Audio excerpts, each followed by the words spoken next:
الحمد لله الحمد لله الذي زين النبيين بحبيبه المصطفى ومن على المؤمنين بنبيه المجتبى والصلاة والسلام على سيدنا ومولانا محمد خير الورى وعلى آله وأصحابه المتأدبين بالتقوى. أما بعد، أعوذ بالله من الشيطان الرجيم. بسم الله الرحمن الرحيم. سبحان الذي أسرى بعبده ليلا من المسجد الحرام إلى المسجد الأقصى الذي باركنا حوله لنريه من آياتنا إنه هو السميع البصير. صدق الله العظيم وصدق رسوله النبي الأمين المتين الكريم، ونحن على ذلك لمن الشاهدين والشاكرين والحمد لله رب العالمين. کچھ سننے اور سنانے سے قبل سب سے پہلے عقائی نامدار مدینے کے تاجدار، دونوں عالم کے مالک و مختار، ہم غریبوں کے غم گسار، سیاح لامکاں، ارواحنا فدا جناب محمد رسول اللہ صلی اللہ تعالی علیہ وسلم کی بارگاہ عالیہ میں اپنی غلامی کا ثبوت پیش کرتے ہوئے باواز بلند درود پاک پڑھ لیں۔ اللہم صلی علی سیدنا و مولانا محمد معدن الجود والکرم وآلہ الکرام وابنہ الکریم وبارک وسلم۔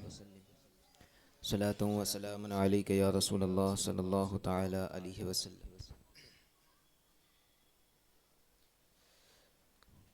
آج کی یہ نشست معراج النبی صلی اللہ تعالی علیہ وسلم کے حوالے سے منعقد کی گئی ہے اور ایک خاص مقام پر ہے۔ اللہ جل وعلا سے دعا ہے کہ اللہ تعالیٰ اس محفل کو اپنی بارگاہ میں قبول عطا فرمائے اور ہم سب کی نجات کا ذریعہ بنائے۔ معراج النبی صلی اللہ تعالی علیہ وسلم یہ امت کے لیے بھی بہت بڑا اللہ کی طرف سے تحفہ ہے، اور اپنے حبیب سرور کائنات صلی اللہ تعالی علیہ وسلم کو جو اللہ رب العزت نے اس رات میں کمالات، نوازشات، انعامات اور اکرامات سے نوازا ہے، وہ بھی بیان سے باہر ہیں۔ اتنا سمجھیے کہ معراج النبی صلی اللہ تعالی علیہ وسلم کے جو واقعات، جو مشاہدات علماء کرام آپ کے سامنے ذکر کرتے ہیں، وہ در حقیقت بیان سے باہر ہیں۔ ایک آپ کی سمجھ کے لیے، انسانی عقل کو سمجھانے کے لیے انہیں لفظوں کا جامہ پہنا دیا گیا، لیکن یہ حقیقت ہے کہ یہ واقعہ جو ہے یہ بیان سے ہی باہر ہے۔ ہم سمجھ ہی نہیں سکتے کہ اللہ نے کتنی نوازشات اپنے حبیب پر فرمائی اور کیا کیا مشاہدات حضور علیہ الصلوۃ والتسلیم نے اس رات میں فرمائے ہیں۔ بڑی انوکھی رات ہے، اور دیکھیے یہ ایک معجزہ نہیں ہے فقط حضور علیہ الصلوۃ والتسلیم کا، بلکہ علماء فرماتے ہیں کہ اس معجزے میں کئی معجزے پوشیدہ ہیں۔ کئی معجزے، یہ ایک ایسا معجزہ کہ جس میں کئی معجزے پوشیدہ رکھے گئے ہیں، اور اسی وجہ سے کہا گیا کہ حضور علیہ الصلوۃ والتسلیم کو جو معجزات عطا فرمائے ہیں، ان تمام معجزات میں سے دو معجزے ایسے ہیں جو حضور کی شایان شان ہیں۔ بے شمار معجزات ہیں، ان تمام معجزوں میں دو معجزہ حضور کی شایان شان ہیں۔ ایک قرآن پاک، یہ معجزہ ہے حضور علیہ الصلوۃ والتسلیم کا، جو سب سے عظیم، سب سے اعلیٰ اور افضل معجزہ ہے۔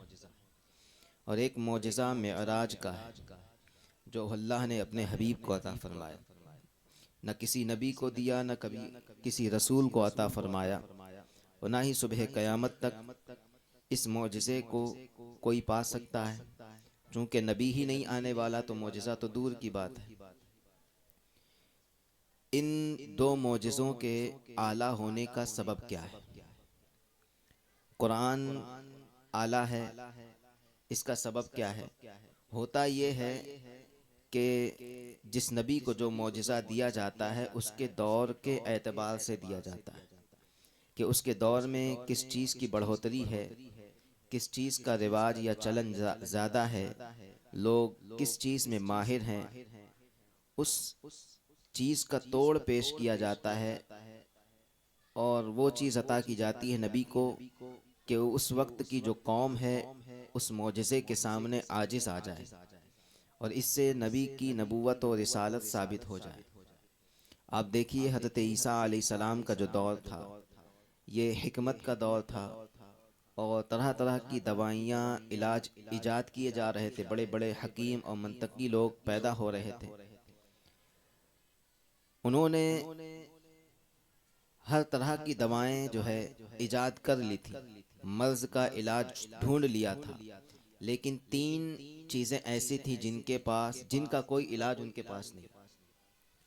ایک چیز مادر ذات اندھے کو ٹھیک کر دینا، اس کا علاج ان کے پاس نہیں تھا۔ دوسری چیز برس والا اگر کوئی ہے، یعنی سفید داغ والا کوئی ہے تو اس کا علاج کر کے اس کو ٹھیک کر دینا، یہ دوا انہوں نے ایجاد نہیں کر سکا۔ اور تیسری چیز موت کا کوئی علاج نہیں تھا ان کے پاس۔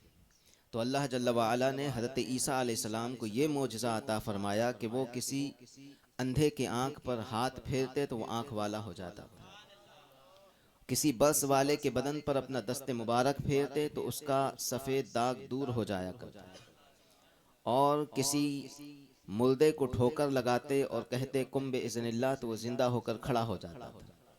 یہاں تک کہ آیا کہ ایک پرندہ بناتے اپنے ہاتھوں سے، اس میں پھونک مارتے تو وہ پرندہ اڑنے لگتا تھا۔ تو اس طرح سے اللہ تعالیٰ اپنے انبیاء کو معجزات عطا فرماتے ہیں، مثالیں بہت ہیں اس کی۔ جب حضور علیہ الصلوۃ والتسلیم کا دور آیا تو یہ دور زبان و کلام کا دور تھا، بڑے بڑے فصیح و بلیغ لوگ پیدا ہوتے تھے اور انہیں اپنی فصاحت و بلاغت پر بڑا ناز تھا، اسی وجہ سے وہ دوسرے کنٹریز کے لوگوں کو عجمی کہتے تھے۔ یہ گونگے لوگ ہیں، انہیں بات کرنے نہیں آتی، قادر الکلام تو ہم لوگ ہیں۔ اور ایسے ایسے لوگ ہوتے تھے کہ منہ زبانی انہیں ہزاروں اشعار یاد ہوا کرتے تھے، فی البدی ہی وہ اشعار بولا کرتے تھے۔ وہ جب کہتے تھے انہیں اشعار لکھنے کی ضرورت نہیں پڑتی، شعر لکھتے ہوئے سوچنے سمجھنے کی ضرورت نہیں پڑتی تھی، وہ بولتے جاتے تو شعر بنتا جاتا تھا۔ ایسے قادر الکلام افراد تھے عرب کے لوگ۔ تو زبان کا دور عروج پر تھا تو اللہ نے اپنے حبیب کو قرآن عطا فرما دیا اور پھر چیلنج کر دیا، تمہیں اپنے کلام پر گھمنڈ ہوگا، فصاحت و بلاغت پر گھمنڈ ہوگا، مگر جو ہم نے اپنے حبیب کو قرآن عطا کیا ہے فَأْتُوا بِسُورَةٍ مِّن مِّثْلِهِ، اس جیسی ایک صورت ہی بنا کر لے آؤ۔ اور ہم ایسی بات تو نہیں کر رہے ہیں کہ کسی دوسری زبان کی بات کر رہے ہو، تمہاری اپنی زبان میں قرآن نازل ہوا ہے جس پہ تم قادر الکلام ہو، بہترین کلام کرنا جانتے ہو، تمہاری ہی زبان کا کلام ہم نے اتارا ہے، اب اس جیسا ہی کوئی لے کر کے آ جاؤ، ایسے ہی فصاحت و بلاغت والا کوئی کلام لے کر کے آ جاؤ۔ اور غور کرنے کا مقام ہے کہ اللہ نے پورے قرآن کا مثل نہیں مانگا، بلکہ کہا ایک چھوٹی سی صورت لے آؤ، اور آگے کہہ بھی دیا تم لا بھی نہیں سکتے، کیونکہ یہ کسی عام بندے کا نہیں بلکہ اللہ جل وعلا کا کلام ہے، اس کا توڑ آپ نہیں لا سکتے۔ اور عتبہ شیبہ جیسے بڑے بڑے فصیح و بلیغ لوگ تھے اور ان کے سامنے عرب جو ہے خاموش ہو جایا کرتے تھے، یہ اتنا بڑا فصیح و بلیغ تھا عتبہ۔ لیکن جب حضور علیہ الصلوۃ والتسلیم نے اس کے سامنے قرآن پاک کی چند آیتیں پڑھ کر کے سنائی تو یہ ڈر کے مارے کمرے میں جا کر چھپ گیا، اسے ایسا رعب طاری ہوا کلام الہی کا کہ یہ 3 دن تک گھروں سے باہر نہیں نکلا، یہی سوچتا رہا کہ عرب مجھ پر تھوکیں گے کہ تو اتنا بڑا فصیح و بلیغ بنتا تھا، محمد صلی اللہ علیہ وسلم کے کلام کرنے کے بعد تیری حالت کیسی ہو گئی۔ اسی وجہ سے سیدی سرکار اعلی حضرت نے اس واقعے کو منظوم فرمایا تو کہتے ہیں، تیرے آگے یوں ہے دبے لچے فصحا عرب کے بڑے بڑے، کوئی جان منہ میں زبان نہیں بلکہ جسم میں جان نہیں بلکہ جسم میں جان نہیں۔ تو یہ قرآن جو ہے حضور کا سب سے بڑا معجزہ بن گیا۔ اور دوسری چیز اللہ جل وعلا جو ہے یہ عالم الغیب ہے اور ہر زمانے کو اس کا علم جو ہے محیط کرتا ہے. تو رب تعالیٰ جانتا تھا کہ میرے حبیب کا جو زمانہ ہے خالی آپ کی حیات تک محیط نہیں ہے، صحابہ کی حیات تک محیط نہیں ہے، تابعین یا تبع تابعین کی حیات تک محیط نہیں ہے، بلکہ میرے حبیب کا جو زمانہ ہے یہ صبح قیامت تک ہوگا، صبح قیامت تک ہوگا. تو ایسا معجزہ دیا جائے کہ صبح قیامت تک دنیا اس کا توڑ پیش نہ کر سکے، اس کا جواب نہ لا سکے. رب تعالیٰ جانتا تھا کہ آنے والے دور ایسے ہوں گے جس میں سائنسداں بھی پیدا ہونے والے ہیں، جس میں بڑے بڑے پروفیسر پیدا ہونے والے ہیں، نئی نئی طرح کی ٹیکنالوجی ایجاد ہونے والی ہے. لوگ آسمانوں کی بات کریں گے، اسپیس کی بات کریں گے، اور چاند و سورج پر اپنی کمندیں ڈالنے کی بات کریں گے. مریخ، مشتری، عطارد، زحل اور نیپچون وغیرہ ایسے ستاروں تک پہنچنے کی بات کریں گے، وہاں پر گھر بسانے کی بات کریں گے. تو اللہ نے پہلے ہی اپنے حبیب کو ایسا سفر کروایا کہ دنیا سمجھ لے کہ اب تم سوچتے ہی رہ جاؤ گے مگر مصطفیٰ کے قدم وہاں جا کر بھی واپس آ جائیں گے. تمہارا گمان بھی نہیں پہنچے گا جہاں مصطفیٰ کے قدم پہنچ چکے ہوں گے. اور انسان تو دور کی بات ہے، جہاں فرشتے بھی نہیں پہنچ سکتے، جو آسمانوں پر رہتے ہیں، عرشوں پر گھومتے ہیں، ان کی بھی رسائی وہاں نہیں جہاں مصطفیٰ کی رسائی ہو چکی. تو یہ معراج کا سفر جو ہے حضور کا عظیم سفر قرار دیا گیا اور ایک عظیم معجزہ قرار دے دیا گیا. یہ ہے معراج کی ایک خاصیت. اور ہم اپنی زبان میں اپنے ظرف کے مطابق کہتے ہیں کہ حضور کو معراج عطا ہوئی.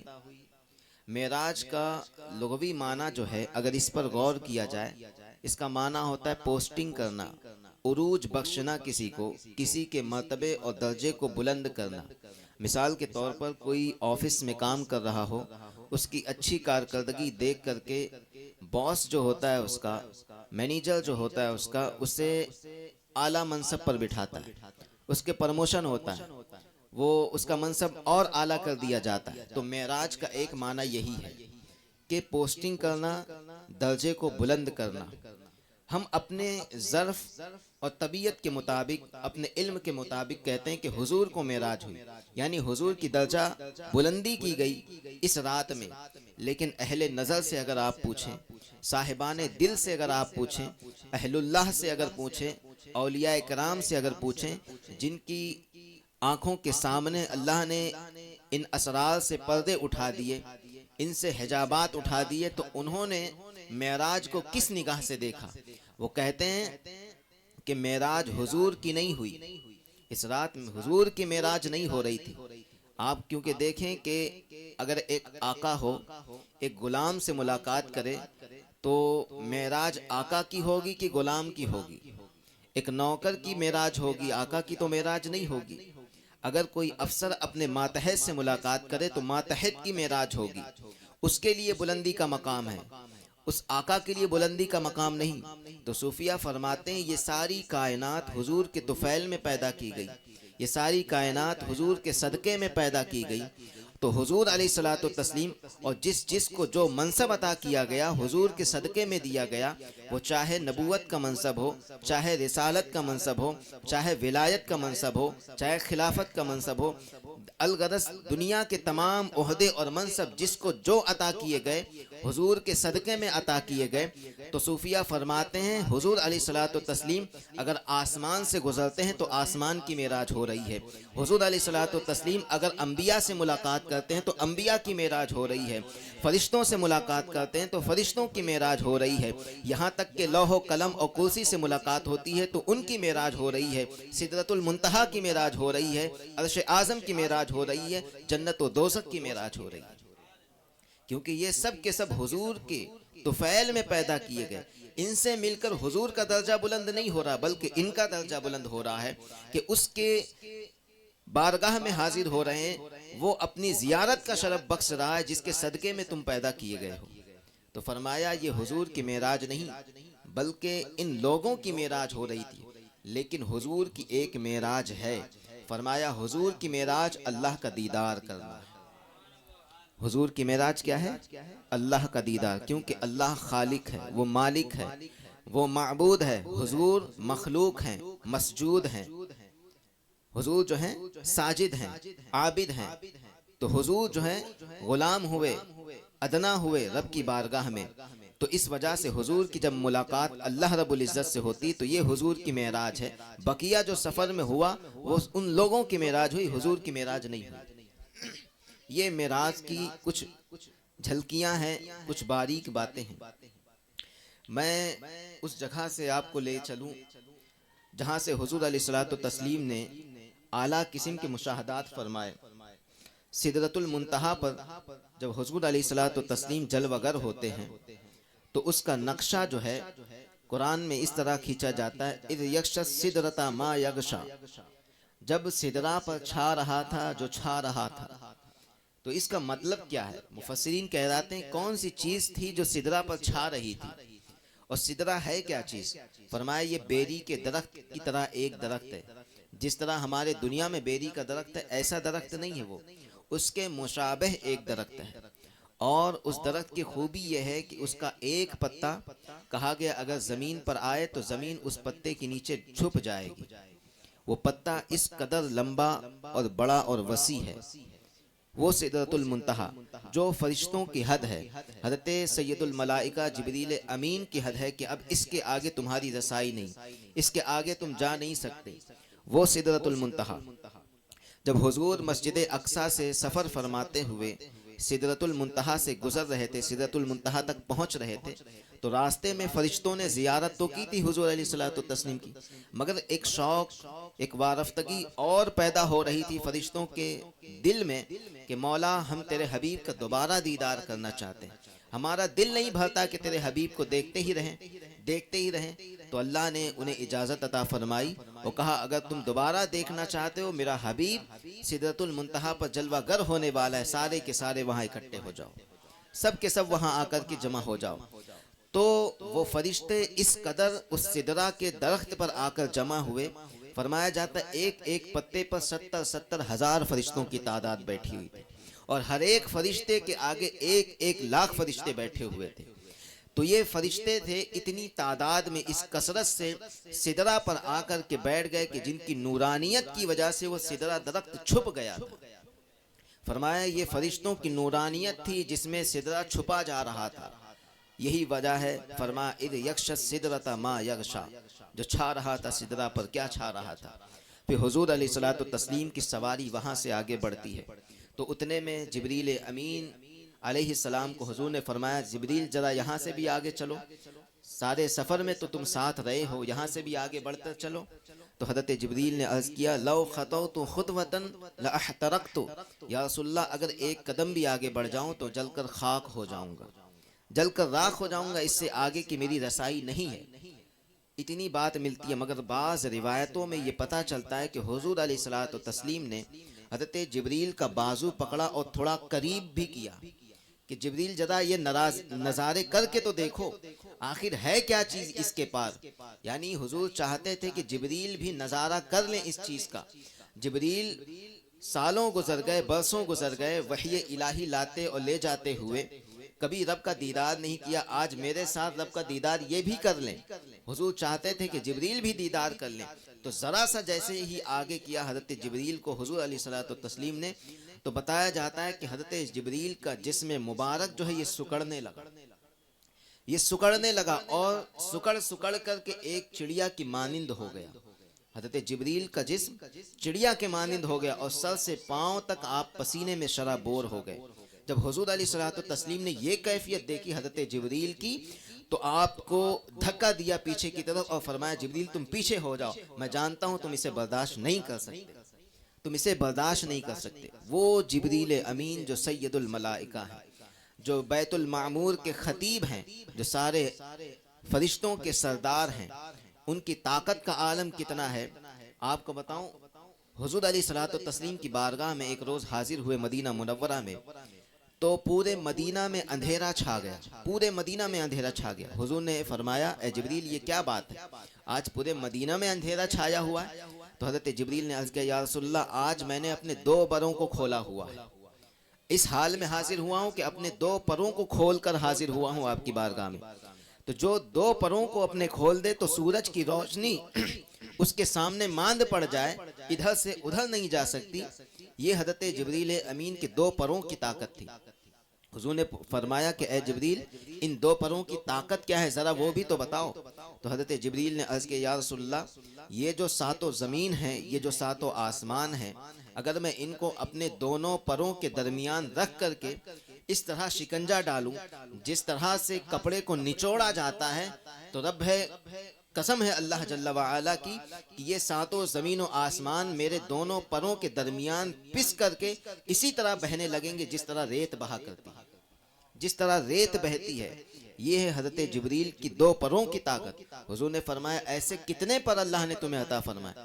تو فرمان عرض کرنے لگے حضور 600 پر اللہ نے عطا فرمایا۔ وہ حضرت جبریل امین ہیں جن کے دو پروں کی اتنی طاقت کہ زمین و آسمان ریزہ ریزہ ہو جائیں ان کے پروں کے درمیان آ کر، لیکن سدرۃ المنتہا پر جب وہ پہنچتے ہیں تو سکڑ کر کے ایک پرندے کی مانند ہو جاتے ہیں۔ یہاں پر مصطفیٰ جان رحمت صلی اللہ علیہ وسلم کا مرتبہ ملاحظہ کرنے کی بات ہے کہ حضور وہاں سے بھی آگے گزر جاتے ہیں۔ پتہ چلا جبریل کی طاقت حضور کی طاقت کے سامنے کچھ بھی نہیں ہے۔ حضور کی طاقت کے سامنے جبریل کی طاقت کچھ بھی نہیں۔ حضور کی طاقت کا اندازہ ہم لگا ہی نہیں سکتے کہ ان کا جسم سکڑ کر کے پرندہ بن گیا، مگر حضور وہاں سے روانہ ہو رہے ہیں، آگے کا سفر فرما رہے ہیں۔ یہ حضور کی شان ہے۔ اور جب وہاں سے بڑھتے ہیں حضور علیہ الصلوۃ والتسلیم تو عالم ملکوت سے گزرتے ہیں، عالم جبروت سے گزرتے ہیں، عالم لاہوت سے گزرتے ہیں۔ ایک بات کہی جاتی ہمارے یہاں عالم ملکوت، اور اس کا ایک غلط معنی بیان کیا جاتا ہے۔ لوگ سمجھتے ہیں کہ عالم ملکوت جو ہے یہ فرشتوں کا عالم ہے، جہاں فرشتے رہتے ہیں۔ اگر فرشتوں کا یہ عالم ہوتا تو سدرہ سے نیچے ہونا چاہیے تھا، کیونکہ فرشتے تو نیچے رہتے ہیں سدرہ سے۔ یہ عالم اوپر کی جانب ہے، سدرہ کے بعد آتا ہے، تو پتہ چلا یہ عالم ملکوت کوئی فرشتوں کا عالم نہیں بلکہ یہ کوئی اور چیز ہے۔ تو علماء فرماتے ہیں یہ عالم ملکوت کیا ہے؟ فرمایا اسماء الہیہ کا جو جہان ہے اسے عالم ملکوت کہا جاتا ہے، اور جو صفات الہیہ کا جہان ہے اسے عالم جبروت کہا جاتا ہے۔ اور جہاں پر رب کی ذات کی تجلیاں جلوگر ہوتی ہیں اسے عالم لاہوت کہا جاتا ہے۔ تو علماء فرماتے ہیں کہ حضور کا گزر ان تمام عالموں سے ہوتا گیا۔ امام شعرانی رحمت اللہ علیہ نے الیواقیت والجواہر کے اندر یہ بات نقل کی کہ جب حضور علیہ الصلوۃ والتسلیم کا گزر اسماء الہیہ سے ہو رہا تھا، صفات الہیہ سے ہو رہا تھا، فرمایا جس جس صفت سے حضور گزرتے جا رہے تھے اس صفت سے آپ متصف ہوتے جا رہے تھے۔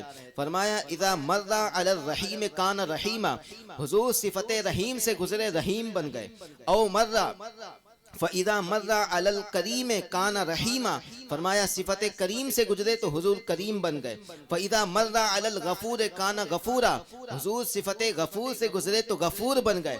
وَإِذَا مَرَّ عَلَى الْحَلِيمِ كَانَ رَحِيمًا، فرمایا صفت حلیم سے گزرے تو حلیم بن گئے۔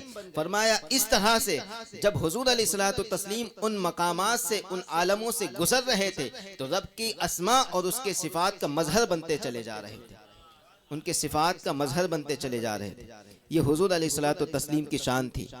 تو اس طرح سے جب ان تین عالموں کو اللہ کے رسول صلی اللہ تعالی علیہ وسلم نے عبور کیا تو ایک مقام آیا کہ حضور فرماتے ہیں میں وہاں ٹھہر گیا، وہاں سے ایک نور کا بکا میرے سامنے آیا اور اس نے اپنے گھیرے میں مجھے لے لیا، اس نے مجھے اپنے گھیرے میں لے لیا۔ میں اس نور کے بکے میں چھپ گیا تھا اور مجھے سمجھ ہی نہیں آ رہا تھا کہ اب یہاں سے میں کس طرف جاؤں، کس سمت کو جاؤں، کیونکہ وہاں سے آگے کوئی سمت نہیں تھی، نہ جنوب تھا، نہ شمال تھا، نہ مشرق، نہ مغرب، کوئی سمت وہاں نظر نہیں آتی تھی۔ تو میں اب کس سمت کو جاؤں؟ تو فرماتے ہیں حضور علیہ الصلوۃ والتسلیم تو سامنے سے آواز آنے لگی، ادنو منی یا احمد، ادنو منی یا احمد، ادنو منی یا احمد، اے احمد مجھ سے قریب ہو جاؤ، اے احمد مجھ سے قریب ہو جاؤ۔ اب یہاں سنیے حضور علیہ الصلوۃ والتسلیم کی رفتار کیا ہے۔ آپ نے دیکھا اور سنا ہوگا کہ مسجد حرام سے مسجد اقصیٰ تک جو ہے براق پر حضور سفر کر کے آئے تھے، پھر وہاں سے جب پہلے آسمان پر تشریف لائے، آسمانوں کی سیر پر گئے تو وہاں انبیاء کرام پہلے ہی پہنچے ہوئے تھے، تو لوگوں نے اعتراض بھی کیا اس کے اوپر کہ حضور بعد میں پہنچے، انبیاء پہلے کیسے پہنچ گئے؟ تو اس کا جواب بھی دیا گیا کہ انبیاء کرام علیہ السلام جو تھے وہ اپنی رفتار سے بلکہ نبوت و رسالت کی رفتار سے پہنچے تھے، اور حضور علیہ الصلوۃ والتسلیم براق کی رفتار سے پہنچ رہے تھے، اور نبوت و رسالت کی جو رفتار ہے یہ براق کی رفتار سے تیز ہے، یہ براق کی رفتار سے کہیں زیادہ تیز ہے۔ اگر حضور اپنی رفتار سے پہنچتے تو ان کا عالم ہی کچھ اور ہوتا، اور یہاں حضور کی ایک شان پوشیدہ ہے۔ وہ شان کیا ہے؟ علماء فرماتے جب انبیاء کرام جو تھے مسجد اقصی میں کس لیے حاضر ہوئے؟ مقتدی بن کے حاضر ہوئے تھے، پیچھے نماز پڑھنے کے لیے حاضر ہوئے تھے۔ تو مقتدیوں کا عالم یہ کہ وہ آنن فانن جب آسمانوں پر پہنچ جاتے ہیں تو جو نبیوں کا امام ہے اس کی رفتار کا عالم کیا ہوگا؟ جو مقتدیوں کا حال یہ ہے تو امام کا عالم کیا ہوگا؟ اب یہاں غور کیجئے، جب ادنو منی یا احمد کی ندائیں آ رہی تھی تو حضور کی رفتار کیا تھی؟ حضور فرماتے تھے جب یہ ندا آنے لگی تو میں نے اپنا ایک قدم اٹھایا، اور اس ایک قدم میں کتنا فاصلہ حضور نے طے کیا؟ حضور فرماتے ہیں جتنا بیت حرام سے مسجد اقصی تک میں نے براق پر سفر کیا تھا، ایک قدم اٹھانے میں وہ سارا فاصلہ طے کر گیا۔ یہ حضور کے ایک قدم کی برکت ہے، یہ حضور کے ایک قدم کی برکت۔ تو اب دیکھیے کہ کہاں براق کی رفتار رہ گئی، کہاں جبریل کی رفتار رہ گئی۔ پتہ چلا سارے کائنات کی ساری رفتاریں ایک طرف، مگر مصطفیٰ جان رحمت صلی اللہ تعالیٰ علیہ وسلم کا ایک قدم، ان کی رفتار ایک طرف ہو جاتی ہے، کوئی مقابلہ ہی نہیں کر سکتا۔ یہ حضور علیہ الصلوۃ والتسلیم کی رفتار، اور فرمایا ایک مرتبہ آواز نہیں بلکہ 1000 مرتبہ اللہ نے آواز دی، تو 1000 قدم میں اٹھایا، اور ہر قدم میں میری مسافت بڑھتی ہی چلی جا رہی تھی، میری رفتار بڑھتی ہی چلی جا رہی تھی۔ اور ایک مقام ایسا آیا کہ رب کی طرف سے ندا دی گئی، قف یا محمد صلی اللہ علیہ وسلم، اے حبیب ٹھہر جائیے، اے محمد صلی اللہ علیہ وسلم ٹھہر جائیے۔ کیوں ٹھہر جائیے؟ ان ربک یصلی، رب نے فرمایا اب تک تو تم میرے قریب آ رہے تھے، اب تمہارا رب تم پر درود بھیجتے ہوئے محمد تمہارے قریب آ رہا ہے، اب تمہارا رب تمہارے قریب آ رہا ہے۔ یہ تھا حضور علیہ الصلوۃ والتسلیم کا قرب اپنے رب سے۔ اور حدیث پاک میں حضور علیہ الصلوۃ والتسلیم نے خود ارشاد فرمایا کہ کتنا قریب ہوئے تھے اللہ سے۔ فرمایا حتی جاء سدرۃ المنتہی، جب میں سدرہ پر پہنچا، سدرہ جب میرے قریب آ گیا، فرماتے ہیں وَدَنَ الْجَبَّارُ رَبُّ الْعِزَّةِ فَتَدَلَّ فَقَانَ مِنْهُ قَابَ قَوْسَيْنِ أَوْ أَدْنَىٰ۔ حضور فرماتے ہیں کہ سدرۃ المنتہی سے جب میں پرواز کرنے لگا، آگے کی طرف بڑھنے لگا، تو میں اپنے رب کے اتنا قریب ہوا، اتنا قریب ہوا، اتنا قریب ہوا، فرماتے ہیں جتنا دو قوسین کے درمیان فاصلہ رہ جاتا ہے، بس اسی طرح فاصلہ میرے اور میرے رب کے درمیان تھا۔ صرف اتنا بچ گیا تھا کہ وہ خالق اور الوہیت کی منزل میں تھا، میں عبد اور عبدیت کی منزل میں رہ گیا تھا، یہ فاصلہ تھا۔ اور فرمایا اتنا نہیں او ادنا، بلکہ اس سے بھی کم فاصلہ رہ گیا تھا، اس سے بھی کم فاصلہ رہ گیا۔ اب وہ کتنا فاصلہ تھا وہ حضور جانتے ہیں، ان کا رب جانتا ہے۔ اور جہاں حضور گئے وہاں کوئی سمت تو تھی نہیں، حضور فرماتے ہیں لیکن میرا دایاں اور بایاں تو تھا، میرے آگے اور پیچھے کی سمت تو تھی، میں دیکھ تو رہا تھا میرا دایاں کیا ہے، میرا بایاں کیا ہے۔ حضور فرماتے ہیں فنظر عن یسارہ فرآ ربہ، فنظر عن یمینہ فرآ ربہ، فنظر عن امامہ فرآ ربہ، فنظر عن خلفہ فرآ ربہ، فنظر فوقہ فرآ ربہ۔ حضور فرماتے میں دائیں دیکھتا تو رب کے جلوے نظر آتے، بائیں دیکھتا تو رب کے جلوے نظر، آگے دیکھتا اور پیچھے دیکھتا تو رب کے جلوے نظر آتے، اوپر کی سمت دیکھتا تو رب کے جلوے نظر آتے۔ پتہ کیا چلا کہ حضور علیہ الصلوۃ والتسلیم کے چاروں طرف رب کا نور گردش کر رہا تھا، اور درمیان میں کائنات کا مخدوم بیٹھا ہوا تھا۔ یہ میرے حضور علیہ الصلوۃ والتسلیم کی شان تھی، یہ حضور علیہ الصلوۃ والتسلیم کی شان مبارک ہے جو اللہ جل وعلا نے آپ کو عطا فرمائی، کہ اس شان سے اپنی بارگاہ میں بلایا اور اپنا دیدار عطا فرمایا۔ حضور سے جب صحابہ نے پوچھا یا رسول اللہ صلی اللہ علیہ وسلم کیا آپ نے اپنے رب کو دیکھا؟ تو فرمایا رأیت نوراً، میں نے ایک نور دیکھا ہے جو جگمگا رہا تھا، جو چمچما رہا تھا، فی احسن الصور، فرمایا ایک بہترین صورت میں میں نے اپنے رب کو دیکھا ہے، بہترین صورت میں۔ پھر وہاں راز و نیاز کی بہت ساری باتیں ہوئیں، ایک بات عرض کر کے اپنی بات ختم کر دیتا ہوں۔ اللہ جل وعلا نے حضور سے خود ارشاد فرمایا فیما یختصم الملأ الاعلی، اے حبیب بتائیے یہ ملائے اعلیٰ جو ہیں کس بات میں جھگڑا کرتے ہیں، کس بات میں جھگڑا کر رہے ہیں؟ ملائے اعلیٰ بڑے فرشتوں کو کہا جاتا ہے، جو 4000 سالوں سے ایک بات کو لے کر کے اختلاف میں بیٹھے ہوئے تھے۔ تو اللہ جل وعلا نے وہ سوال اپنے حبیب سے کیا کہ اے حبیب ذرا بتاؤ کہ یہ ملائے اعلیٰ جو ہیں کس بات میں جھگڑا کر رہے ہیں۔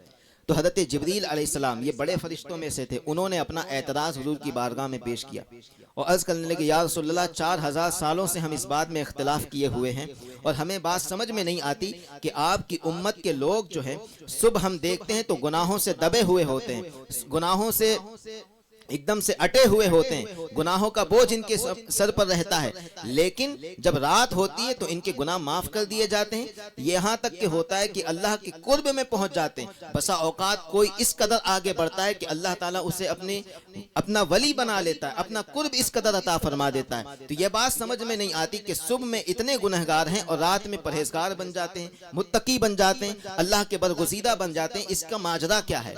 تو یہاں پر حضور علیہ الصلوۃ والتسلیم نے 3 باتیں ذکر فرمائی اور وہ 3 باتیں ہمیں اپنے زندگی میں بھی لانے کی ضرورت ہے۔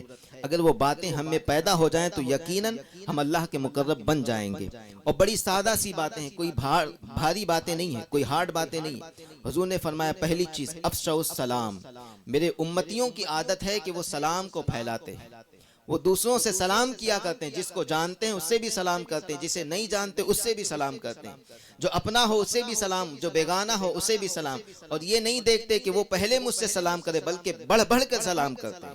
یہ خاصیت ایسی ہے، یہ چیز ایسی ہے جو اللہ رب العزت اتنا پسند فرماتا ہے کہ جس کی بدولت ان کے گناہوں کو معاف فرما دیتا ہے۔